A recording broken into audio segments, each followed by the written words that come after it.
Hello guys, welcome back to our channel Winsworld TV. So kitang-kita ngayon na ang bansang Japan ay talagang lumalakas pagdating sa boxing sports, dahil dito madalas ginaganap ang mga title fight, exhibition fight at mga unification fight, kaya talagang kilala na ang bansang ito na isa sa pinakamalakas na boxing scene sa buong mundo. Mataas ang bigayan pagdating sa pera, kaya madami ang naghahangad na sumampa sa ibabaw ng boxing ring ng bansang Japan. Nanggigigil na nga ako kasi parang lahat sila umayaw. Hindi kalayuan sa bansang Pilipinas ang bansang Japan, kaya madaming mga Filipino fighter ang dumadayong makasampo lang sa boxing ring dito. Madami na rin tayong mga kababayan na nagtatagumpay at madami din ang nabibigo, dagdag pa dyan ay madami din ang nadaya o nagulangan. Dagdag pa dyan ay lalong nagpasikat pa sa bansang Japan ay ang pagkuha nila ng mga sikat at malalakas na boksingero, para i-promote ang kanilang bansa at lalong makilala saan man panig ng mundo. Isa na dyan ay si former 3 World Division Champion Cuadro Alas Angas ng Pinas John Riel Casimero.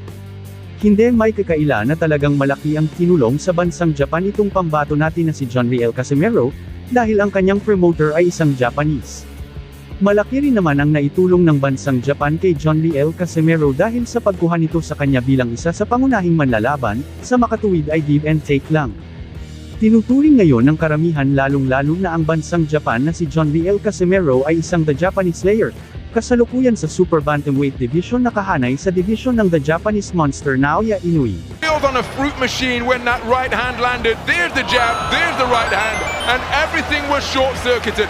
Ang tinaguriang Pantera Luis Neri ng bansang Mexico na may kartadang 36 wins, 28 knockouts at may 2 talo. Merong knockout rate na 77.78% at may edad na 30 years old. Isa rin siyang former WBC World Bantamweight Champion, at former WBC Super Bantamweight Champion. August 25, 2017 nakalaban ni Luis Neri ang kampyon na si Shinsuke Yamanaka, para sa WBC Bantamweight title fight. Natalo ni Luis Neri si Yamanaka sa loob ng 2 rounds. Ngunit napag-alaman na positibo ito sa ipinagbabawal na gamot, kaya ang Japan Boxing Commission dito ay nagalit kaya pinatawan ng parusang lifetime ban itong si Luis Neri ng Japan Boxing Commission. Kung pag-uusapan lang naman ang angas ay dito nakilala si Cuadro Alas John Riel Casimero, dahil talagang malakas sa trash talk at lalong-lalo na malakas itong si John Riel Casimero sa ibabaw ng boxing ring.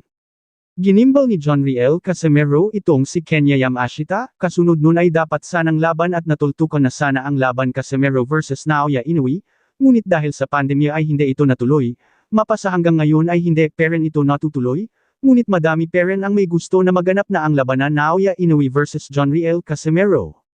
Kasunod niyang ginimbal ay si Rye Akaho, na kung saan ito ay umayaw sa kanilang laban, dahil ikaw ba naman hatawin ng malaking maso ay talagang mapapaayaw ka na lang. Sa laban Rye Akaho vs John Riel Casimero ay talagang nakilala ng bansang Japan kung gaano kalakas itong si John Riel Casimero. At dahil si John Riel Casimero at Luis Neri ay parehong maangas at matapang at pinag-uusapan ng bansang Japan na sila ay paglabanan sa ibabaw ng boxing ring, ayon naman sa mga Casimero fans ay basic lang si Luis Neri dito sa tinaguriang Cuadro Alas Angas ng Pinas John Riel Casimero. Parehas na veterano pagdating sa boxing ring, parehas malakas at maangas. Sino kaya ang mananatiling nakatayo at hirangin na panalo? So abangan na lang natin ang susunod na kabanata. Just comment down below. Thank you for watching. Salamat sa inyong panunood. This is Winsworld TV. Saying peace, love and good vibes lang tayo lagi. Okay, alright.